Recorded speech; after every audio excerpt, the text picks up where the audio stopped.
Brother Ron, and welcome to We All Be News Radio and TV, the news-free Dixie for the 21st century.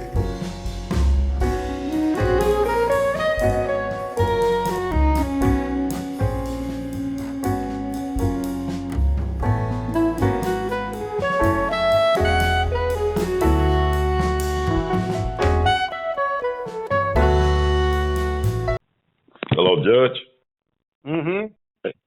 We all be is honored once again to have on the one and only, the Honorable Judge Joe Brown, that tells what's going down, not only in your town, but all around the world and then some. How you doing today, Judge? All right, young man. The judge is in the house. Judge is in the house, yes, sir.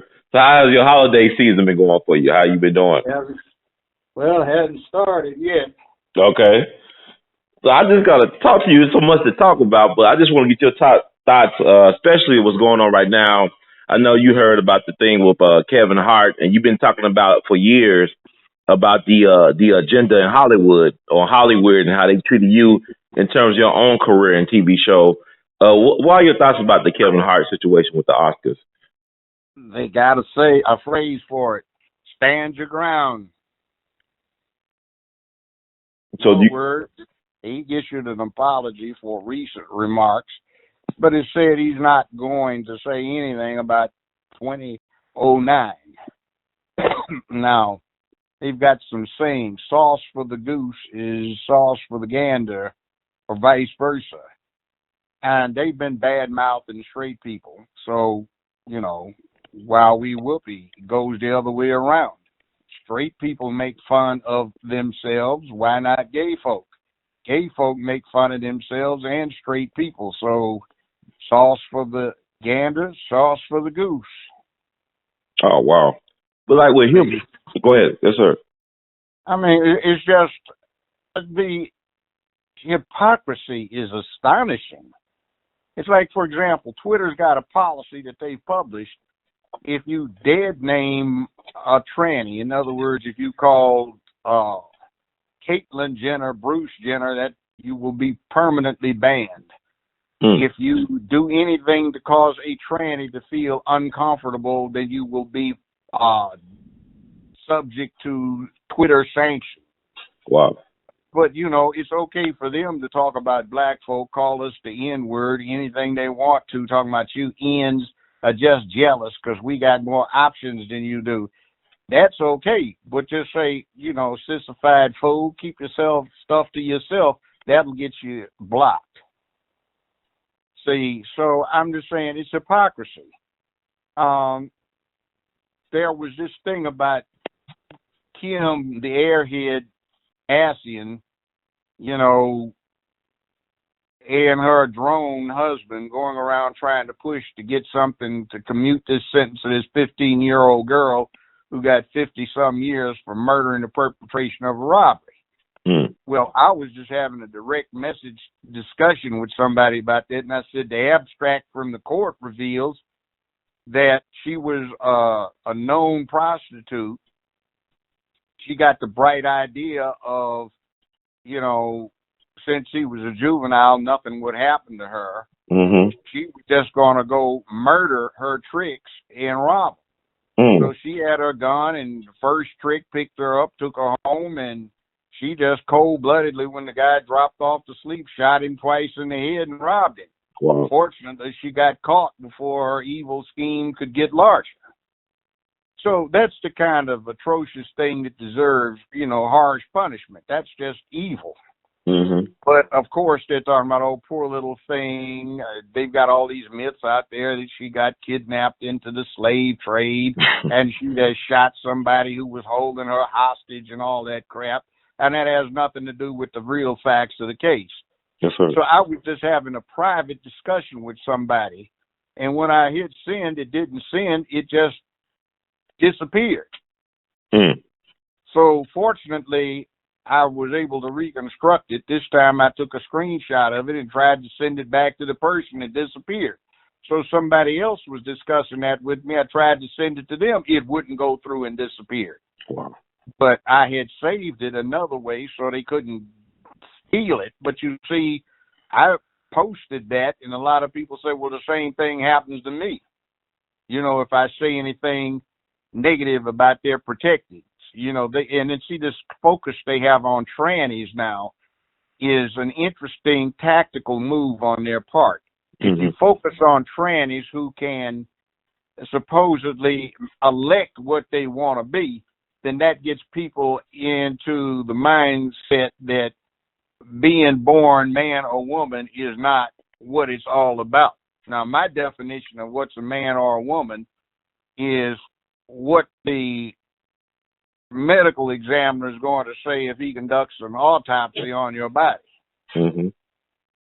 Is that a man or a woman? I'm autopsying. I don't know anything about it because it's a John or Jane Doe. See, and it kind of gets down to this thing too. They have a right to do what they want to do, but so do we. And they have a right to speak up on their cause, so do we. And the problem is that the media and the law, like in places in California, well, in California, it lets them speak, but not us. See, they can call you the N-word and MF, cuss your mama out, everything else. That's okay in California. They might get hit by the person who's offended, but then that becomes an assault on the part of the person who's offended. But if you call them a fag, or if you call them a sissy, or if you call something like that, then that becomes a hate crime punishable as a misdemeanor. See, that's just not due process and equal protection. Why do some people get more protection than others? Now, the other point, too, is this thing that they're sweeping across the country on about not trying to induce your child to act like a man, son, or act like a lady girl. They don't want you to do that because the child may not want to be that when they grow up. Well, see, that's a recruitment tool. Because to be a proper man, you got to start on the boy when he's an infant and work hard at it until he gets grown and then past grown to sustain it. Same thing with a girl. So if you hold off on it and you never say anything, that's a recruitment cruel tool to them. They just don't say that to you. Now, I had an exchange with the grandfather involved on Twitter, a private exchange, which was cool. He went down there mad as hell because this elementary school teacher had his grandson parade around in a dress. And they're talking about that's okay. Oh, hell no, it's not okay. And it's not okay to start getting them into thinking what the other side's doing. That's not the point.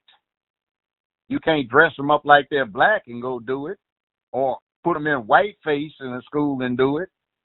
What the hell, putting up trying to dress them like they're a tranny or a transvestite or whatever in the devil it is.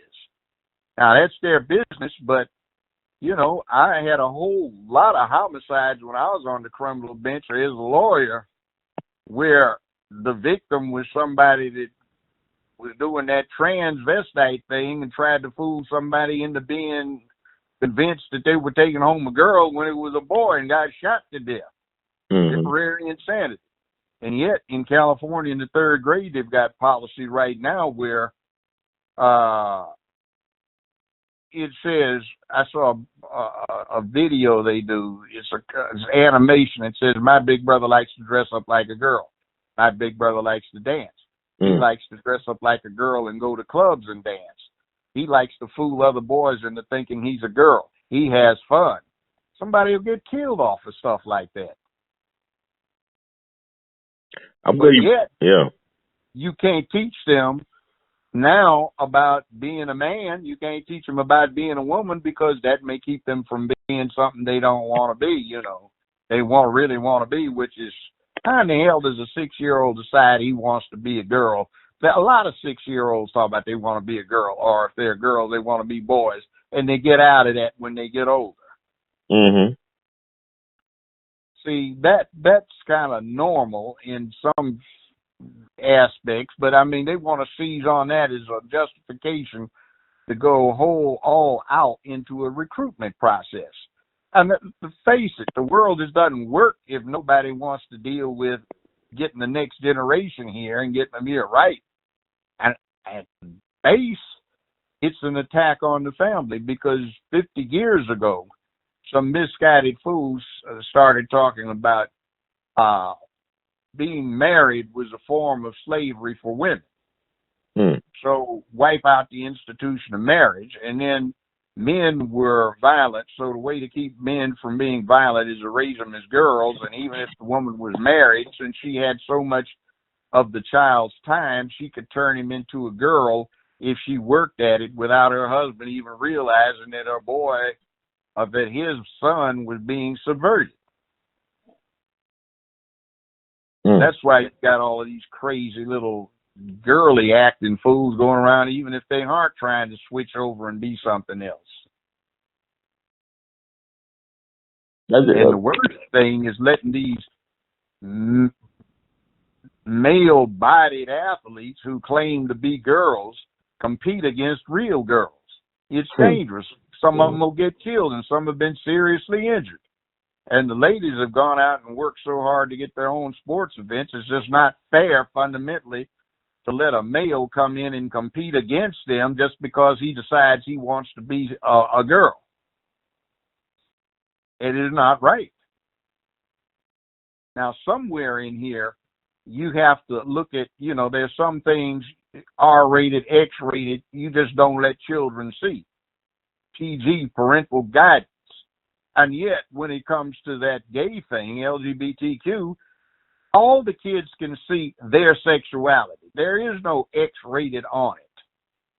But when it comes to straight sexuality, it's restricted. And there's some things children have no business looking at. But yet, this crowd gets to push their stuff on children. And then Twitter even has a group they seem to be sponsoring who is advocating that the age of consent be dropped down to 12 to 14-year-olds when it comes to gay relationship. That's pedophilia. That is horrible. And if there is one disgusting, awful crime that I dealt with when I was dealing with criminal law, it was pedophilia. Mm-hmm. That was the vilest thing that could be done to somebody. And yet they want to push it. Wow. I mean, there's so much in the pack what you just said, all these things, because I know the incident you're referring to is the 2-year-old child that was dressed up in a dress without his parents or his guardian consent in Kansas. And the black grandfather actually confronted the teacher on video. It was a Lutheran school, a Lutheran church school. I guess, pre-kindergarten, whatever. But I just thought that's crazy. And then, you look at what they're doing in Congress right now. People like John Lewis, you got the Congressional Black Caucus, people like John Lewis trying to push this LGBTQ, the bill. Member. The charter member. Oh, you're a charter member. What you said? He took it more ways than one, huh? Yeah. Oh, wow. That's the secret on national, state, local politics. Mm-hmm.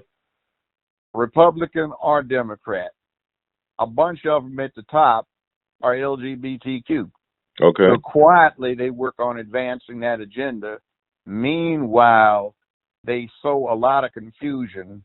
The government bogs down and closes down. Nobody can agree on anything because that smokescreen cover to pass and advance the LGBTQ agenda. And that's not fair to the country. The other thing is generally the Democrats are in the back pocket of high finance, Goldman Sachs et al., and the Republicans are in the back pocket of big oil, Exxon et al.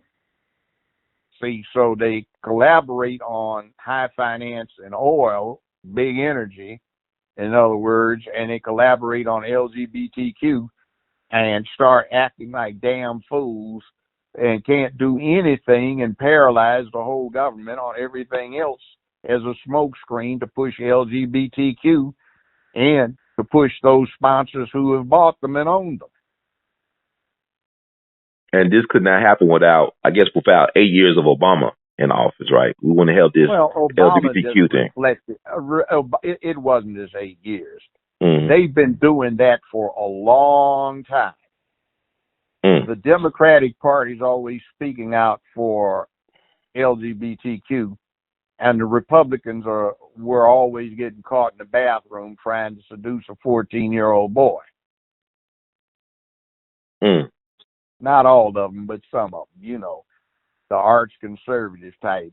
So the guys that went after Bill Clinton, the guy who was he like a big time leader of the Republican Party during the '90s, and they found out he was a pedophile. Yeah, all of that kind of stuff. Yeah, the hypocrites. And then see, the whole country has been against masculinity well, not the whole country, but the media has been working to emasculate the country for the last 50 years. Mm-hmm. And you can see that where the news now acts like tabloid journalism used to, the National Enquirer, the Star, and the Globe, because those things appeal to certain kinds of women.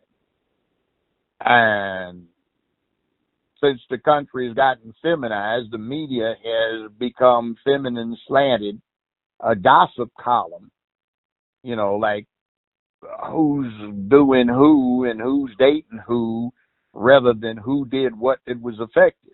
Mm-hmm. You can see this drift into this feminist looking, this feminine outlook on stuff. Now, not all women are like this, but the problem is there's no counterpoint pushing back on masculine objectivity, rationality, and logic.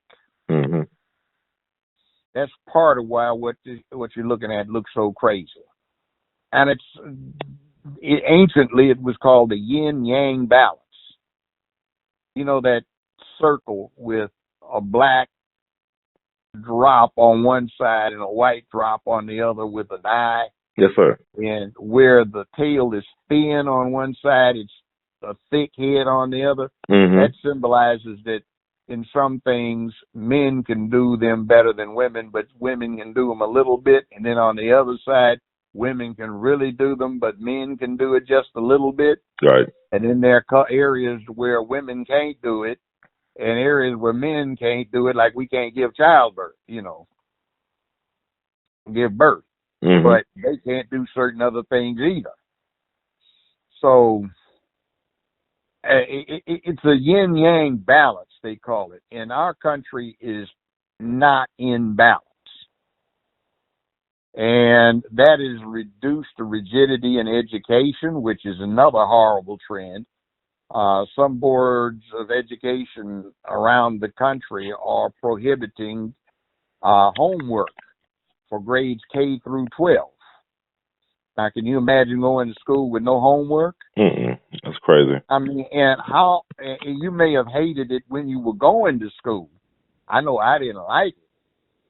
But how closely does homework correspond to what adults do who try to run their own business or, do something in the real world where somebody isn't, looking over their shoulder and a foreman is telling you what to do? Mm-hmm. So there's a direct correlation between doing homework and what you got to do in the real world. Mm. So, I mean, where is this going? And then you got another trend I've seen developing for years. You've got a finance-based aristocracy that's developing in this country that is going to be far more oppressive than that old land-based aristocracy that used to exist in Europe. Baron so-and-so, Earl this, Duke that, Count so-and-so, where based on your land holdings, you had great wealth at one time. Feudalism. But say we've got a new form based on your ability to access high finance.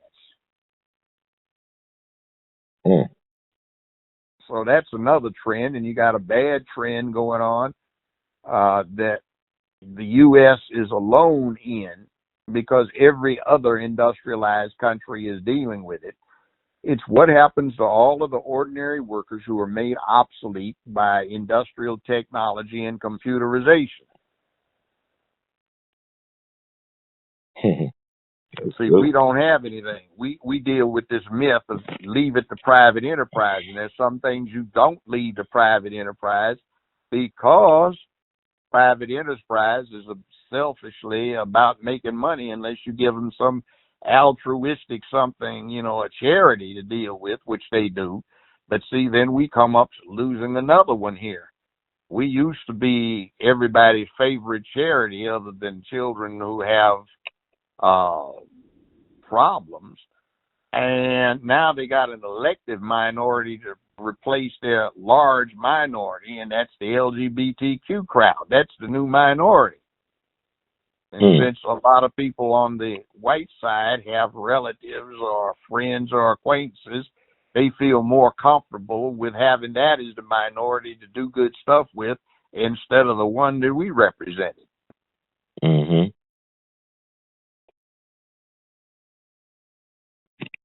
I mean, so what you said, there's a lot of stuff to unpack in that. But also, I mean, just getting back to the Kevin Hart thing, when you talking about stand your ground, I mean, this guy, at one point, he said he would never put on a dress. He put on a dress, and he also kissed The Rock in the mouth. The Rock is big, masculine, strong, He-Man type of dude. They both kiss each other in the mouth. Well, The Rock, did you see Central Intelligence? Yes, sir. And also Baywatch. He put on a dress. Well, Central Intelligence, they had The Rock acting a little sweet. Oh, yeah. This big guy. He's like Terry Crews. He had on a dress. Remember the Tooth Fairy? Oh, yeah. Yeah. I mean, the same thing with Terry Crews. These guys want to take a stand, post. I mean, but I think people in the industry know about these guys. They know something about them. For somebody to have the confidence to grab your balls in front of your wife at an event, they got to know something about you. Because even Terry Crews, he was chasing around Cat Williams in Friday, in one of those Friday movies, like he was a homosexual out of prison. Yep. So we don't really have no really strong black celebrity types out there that like an alpha man like yourself. I would give Chappelle. Okay. He refused flat out. I am not putting on a dress. But he did wear tights though. He did. Remember Robin Hood Man in tights? He wore some tights though. But he wore a dress. that kind of goes with the costume. I'll give him a pass on that. Give him a pass on that. Okay. But bottom line is that you can't catch him except reruns that are more than 10 years old. Yeah, ain't no Flip Wilson stuff. But I mean, even Muhammad Ali wore a dress on Flip Wilson show. He wore a dress somewhere on one of those shows back in the day. But Muhammad Ali is still considered a man, though. But I'm saying he wore a dress. I don't know about that one. I didn't see. I think I'm saying but what is this thing about these dresses and black men? Why do a black man got to emasculate himself to be successful? It seems in this Hollywood game. You look at Will Smith and his son. You look at Magic and even his son. Why is it like a sin to be a black man? They wanted me to do a gag PR doing that, and I told them go to hell. I wouldn't even show up on the set. Like they want you wore a dress, Joe? They want you to put on a dress? Yeah, for a PR thing about 14 years ago. I said, you have lost your damn mind. I'm not even going. Where are you? I said, better do something about changing that. I'm not even going to be on the set to tempt anybody to get angry about it. I ain't doing it. That's crazy. But so do we need to dream other dreams besides being black in Hollywood? Do black folks belong in Hollywood? That's what I want to ask. Let me just put it this way. You get discovered like Jim Brown or even Fred the Hammer Williams or me or Chappelle is a comedian or even Richard Pryor is a comedian. All right, that's one thing. You jump into trying to be in Hollywood from being a teenager. So your life is committed to make-believe. What does that say about you? That's a good point. And see, look, the best director who has produced and directed the 3 largest box office hits in movie history, James Cameron, did not come through Hollywood. He was an oceanographer. He holds the record for the 2nd deepest dive in the ocean personally, and a bath escape down to 30-some thousand feet in the Marianas Trench, and the record's 36,000. He did contract work for the U.S. Navy to, salvage guided missiles on the ocean floor and snoop on Russian submarines and stuff like that. Okay? Mhm. And he did Avatar #1, Titanic #2, and Abyss #3. And they hate him because he's not Hollywood.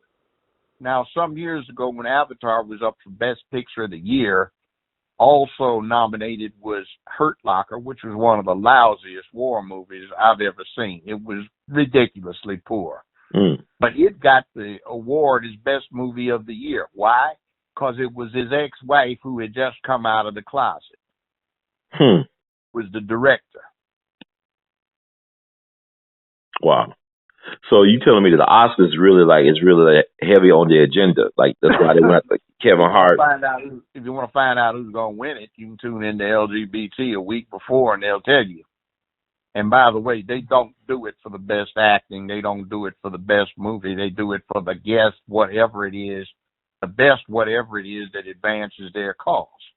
See, they claim that 85 to 90% of Hollywood is them.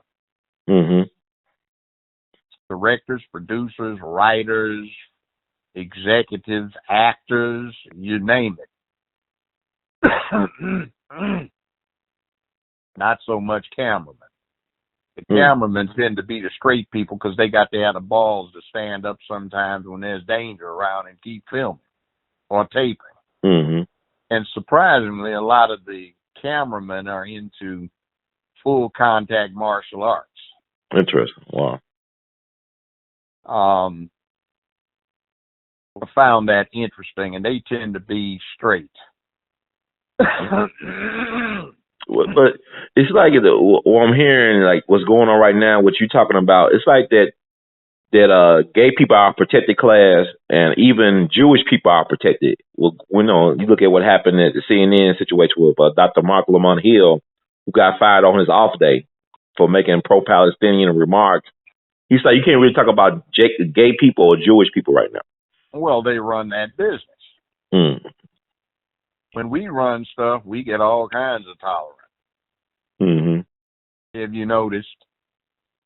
Like Lamont trying to get Hart to get on and come on any way you'll enjoy it. We'll have fun. Mm-hmm. See, and the other thing, too, I suspect Hart may be having some second thoughts about what he has allowed himself to do. See, I heard some things about, I'm not saying, I don't know, I'm not in that business, but I heard some things about him. I said, why would they go after him when they got things on him? Like, it's like they black male people, like I heard he was involved in certain things. I'm not sure.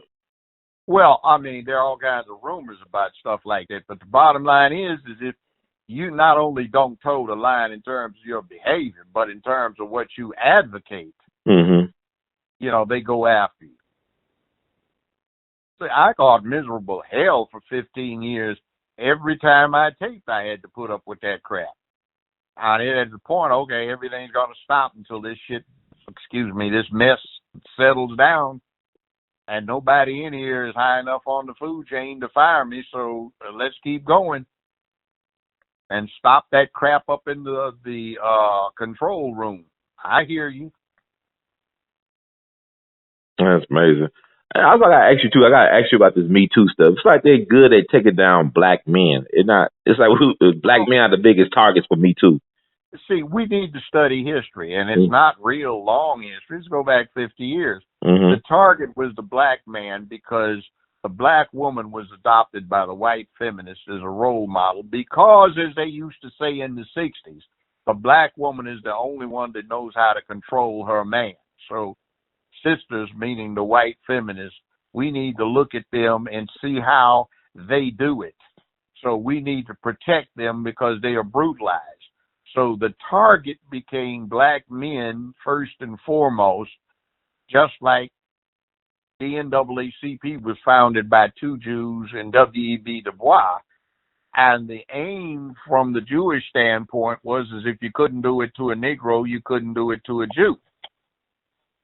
So the deal was, is if we protect the sisters, we protect the white sisters, So the way to protect the black sisters was to go after the black men.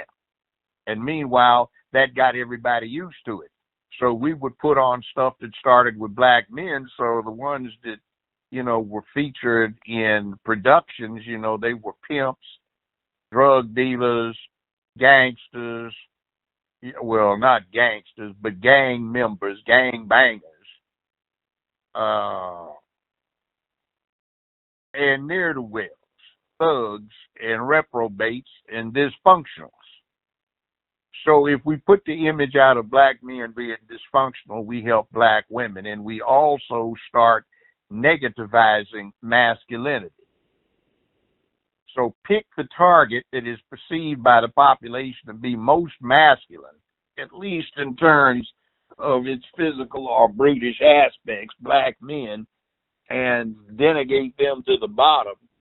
And you've got a long start on accomplishing your goal of attacking masculinity in general. And that's what they've been doing. Mm. And the tranny thing they're pushing is so that if somebody can elect what they want to be, what are they trying to do? There's fluidity, gender fluidity, there's six genders. Either you got a dick or you got a twat, one or the other.